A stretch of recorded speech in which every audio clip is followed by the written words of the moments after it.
इस वीडियो के अंदर मैं आपके साथ कोई भी ऐसी क्रैश डाइट प्लान नहीं शेयर करने वाला कि आप उस हैवी डाइट प्लान को फॉलो करते हुए आप अपना वज़न कम करेंगे, बल्कि मैं आपके साथ एक ऐसा डाइट प्लान शेयर करूंगा जो कि एक आम बंदा अपनी रोज़मर्रा की रूटीन की जो खाने हैं उसके अंदर अमेंडमेंट करके अपने वज़न को काफ़ी हद तक कम कर सकता है। अस्सलाम वालेकुम जी, मेरा नाम है डॉक्टर अब्दुल्ला गुंदल और आप देख रहे हैं health talks with doctor Abdullah गुंदल।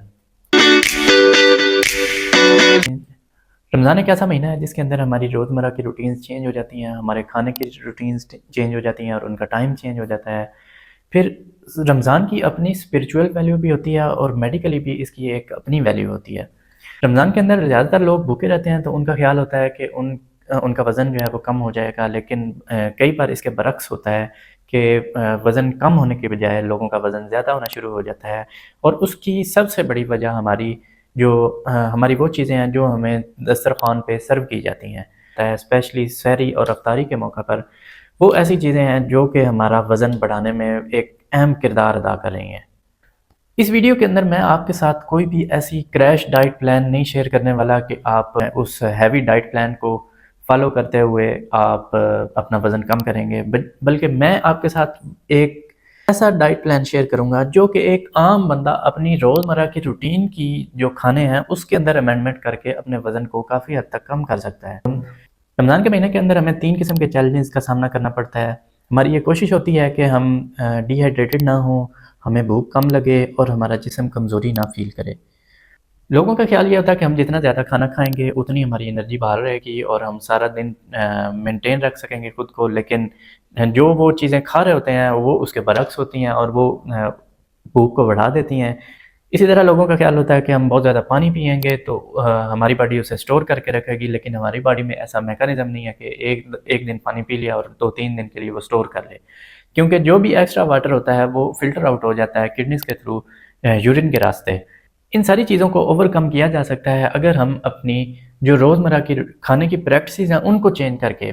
इस वीडियो के अंदर मैं आपके साथ कोई भी क्रैश डाइट प्लान नहीं शेयर करने वाला। इसमें मैं आपको बताऊंगा कि आप जो रोज़मर्रा की रूटीन के अंदर आप चेंजेस करके आप अपने वज़न को भी कम कर सकते हैं, आप हाइड्रेटेड भी रह सकते हैं और उसके साथ साथ आप अपनी एनर्जी को भी मेंटेन कर सकते हैं। इस रमज़ान डाइट प्लान के अंदर आपने एक ही चीज़ अपने माइंड में रखनी है, वो ये चीज़ है कि आपने कार्बोहाइड्रेट इंटेक को डिक्रीज़ करना है, जबकि प्रोटीन इंटेक को इंक्रीज़ करना है। अब लोगों का अगला सवाल ये होता है कि अब कार्बोहाइड्रेट्स क्या हैं, प्रोटीन्स क्या हैं? तो कार्बोहाइड्रेट्स के अंदर सारी चीज़ें आ जाती हैं जिसके अंदर गंदम, ज्वार, बाजरा, मकई और इसके साथ-साथ चावल और चीनी भी आ जाती है। लोगों का अगला सवाल ये होता है कि अगर हमने ये सारी चीज़ें नहीं खानी तो फिर हमने खाना क्या है? तो आपने प्रोटीन इंटेक को इंक्रीज़ करना है। प्रोटीन के अंदर आती है कि आप गोश्त खा सकते हैं, आप उबले हुए अंडे खा सकते हैं, दही का इस्तेमाल कर सकते हैं, आप मछली का इस्तेमाल कर सकते हैं। इसके अलावा आप बादाम खा सकते हैं, चने खा सकते हैं, लोबिया खा सकते हैं, सब्जियाँ इस्तेमाल कर सकते हैं। ये सारी ऐसी खुराकें हैं जो हम रोज़मर्रा की रूटीन के अंदर इस्तेमाल करते हैं। अब आ जाते हैं मेन डाइट प्लान की तरफ कि हमने किस तरह इसे तरतीब देना है, अपनी सहरी इफ्तारी में कौन-कौन सी अमेंडमेंट करनी है जिनको करके हम डिहाइड्रेशन से बच सकते हैं, हम भूख लगने से बच सकते हैं या हमारी बॉडी के अंदर जो कमज़ोरी आती है रोज़े की वजह से उससे कैसे बच सकते हैं। सबसे पहले जानते हैं कि हम सहरी के अंदर क्या चीज़ें खा सकते हैं। उसके अंदर आता है कि आप उबले हुए अंडे खा सकते हैं, आपके पास अगर गोश्त अवेलेबल है तो उसका इस्तेमाल करें, अगर मछली का गोश्त अवेलेबल है तो उसे खाएँ। फिर इसके साथ-साथ आप दही का इस्तेमाल कर सकते हैं, पानी जितना ज़्यादा हो सके वो आप पी लें। मीठे मशरूबात से अवॉइड करें जिसके अंदर आ जाती है कि अगर आप चाय ना पिएँ, चाय अगर आपने पीनी भी है तो आप चीनी के बगैर इस्तेमाल कर सकते हैं, उसमें कोई हर्ज नहीं है। इसके साथ-साथ आप चनों का इस्तेमाल कर सकते हैं, फिर आप सब्जियाँ और सलाद का इस्तेमाल कर सकते हैं। जिन चीज़ों से आपने अवॉइड करना है उसके अंदर आता है कि आपने पराठा नहीं खाना, अगर आपने पराठा खाना भी है तो आपने सादा रोटी के ऊपर आप घी लगाकर इस्तेमाल कर सकते हैं। फिर इसके साथ-साथ आपने चीनी का इस्तेमाल कम रखना है और चाय का इस्तेमाल जो है ना वो कम करना है। सहरी के बाद चलते हैं अफ्तारी की तरफ। अफ्तारी के अंदर हमें ऐसी चीज़ें सर्व की जाती हैं जो कि मेन कल्प्रिट होती हैं हमारे वज़न को इंक्रीज़ करने में। उसके अंदर आता है कि हमारा दस्तरख़्वान सजा होता है समोसों के साथ, पकौड़ों के साथ और मशरूबात के साथ और फ़ास्ट फ़ूड के साथ। ये सारी ऐसी चीज़ें हैं जो कि आपके वज़न को इंक्रीज़ करने के साथ-साथ आपकी सेहत के लिए मुज़िर साबित होती हैं। रोज़े के अंदर ये होता है कि आपका जिस्म डिहाइड्रेटेड हुआ हुआ होता है और उसके साथ-साथ आपकी एनर्जी लेवल्स जो है ना वो लो होते हैं। अब इनको कोप करने के लिए आप जितनी सिंपल चीज़ें खाएँगे उतना आप ईज़ी रहेंगे और उतने आपका डाइजेस्टिव सिस्टम उसको अर्ली डाइजेस्ट कर सकेगा। अफ्तारी के अंदर आता है कि आप डिहाइड्रेशन को कम करने के लिए सादा पानी इस्तेमाल करें। अगर आपने ज़्यादा ही करना है तो आप उसके अंदर नींबू डाल सकते हैं या नींबू पानी का इस्तेमाल कर सकते हैं।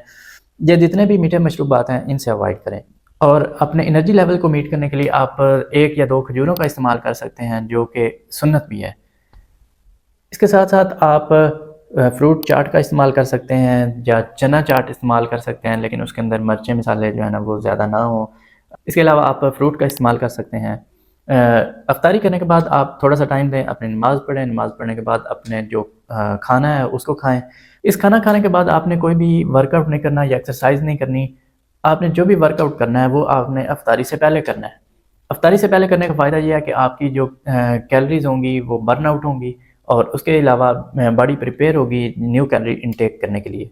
ये एक्सरसाइज़ आपने कोई स्ट्रेनस एक्सरसाइज़ नहीं करनी, आपने तकरीबन आधा घंटा आप एक्सरसाइज़ कर सकते हैं जो असर से मगरिब के टाइम के अंदर। अगर ये मालूमात आपको अच्छी लगें तो ये दूसरों तक भी शेयर करें ताकि दूसरों की हेल्थ को इम्प्रूव करने में आप अपना किरदार अदा कर सकें। अस्सलाम।